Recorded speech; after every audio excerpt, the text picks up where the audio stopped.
24 గంటల emergency service, అనుభవజ్ఞులైన వైద్య బృందం, ఆరోగ్యశ్రీ సౌకర్యం. Contact Ashwini hospital, Yellareddypet, Rajanna Sircilla district.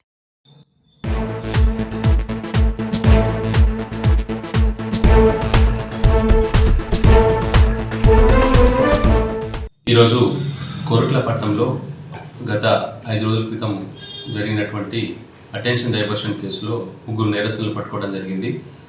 గత 5 రోజుల క్రితం సిరికొండకు సంబంధించినటువంటి అల్లె భగీరథ సాయిబాబా టెంపుల్కి వచ్చి అక్కడ సాయిబాబా దర్శనం చేసుకున్న అనంతరం తిరిగి బస్టాండ్లో సిరికొండ బస్టాండ్కి బస్ కోసం వెయిట్ చేస్తున్న క్రమంలో ఒక పర్సన్, ఒక గుర్తు తెలియని వ్యక్తి తన దగ్గరకు వచ్చేసి పెన్షన్ వస్తుందా అని చెప్పేసి అడిగి, అమ్మ నీకు పెన్షన్ 4,000 రావాలి, 2,000 ఎందుకు వస్తుంది, గవర్నమెంట్ 4,000 ఇస్తుందని చెప్పేసి ఆమెకు మాయమాటలు చెప్పి నీకు 4,000 ఇప్పిస్తా, బ్యాంక్ దగ్గరికి పోయి మనం ఫోటో దిగాలని చెప్పేసి కొద్దిసేపు ఆమె తెలిసిన వ్యక్తిలా ఆమెతో మాటలలో పెట్టే వరకు తను ఎవరో తెలిసిన వ్యక్తి అని అతన్ని నమ్మి అతని వెంట బ్యాంక్ దగ్గరికి వెళ్ళింది.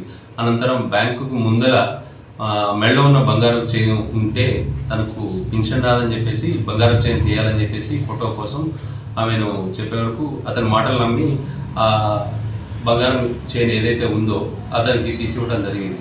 అనంతరం ఆ బ్యాంక్ దగ్గర ఉన్నటువంటి ఆమెను అక్కడే ఉంచి లోపలికి వెళ్ళి మేనేజర్ గారితో మాట్లాడుస్తా అని చెప్పేసి ఆ బంగారం చైన్తో ఇక్కడ నుంచి దొంగ పారిపోవడం జరిగింది.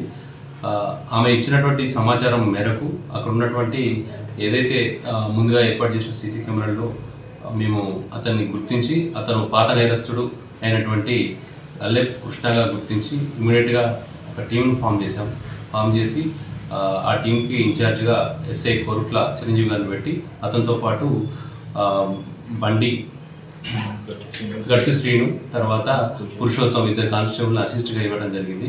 దాదాపు వాళ్ళు 3 రోజులు కష్టపడి ఆ దొంగతనానికి సంబంధించినటువంటి అనాలిసిస్ చేసి ఈరోజు మళ్ళా ఏదైతే ఆ టీం ఉందో ఆ టీం మళ్ళీ ఈరోజు వాళ్ళు దొంగతనం చేయడానికి వస్తే వాళ్ళని చాలా చక్కగా పట్టుకోవడం జరిగింది. ఏదైతే దొంగతనంలో సొత్తు కోల్పోయినటువంటి బంగారపు చైను ఏదైతే ఉందో దాన్ని ఈరోజు మేము రికవరీ చేసుకోవడం జరిగింది. అది దాదాపుగా 24 గ్రాములు బంగారపు చైను, దాన్ని వర్త్ 3 లక్షల రూపాయలు వర్త్ ఉంటుంది. ప్రజలందరికీ చెప్పేది ఏంటంటే ఎవరైనా ఎటువంటి మాటలు కానీ ఏదైనా చెప్పినట్లయితే వారి మాటలు నమ్మి ఎవరు కూడా ఫోటో తీయడానికి కానీ అట్లాంటి కానీ బంగారు చైన్ తీసుకోవద్దని చెప్పేసి విజ్ఞప్తి తెలియజేస్తున్నాం. Thank you.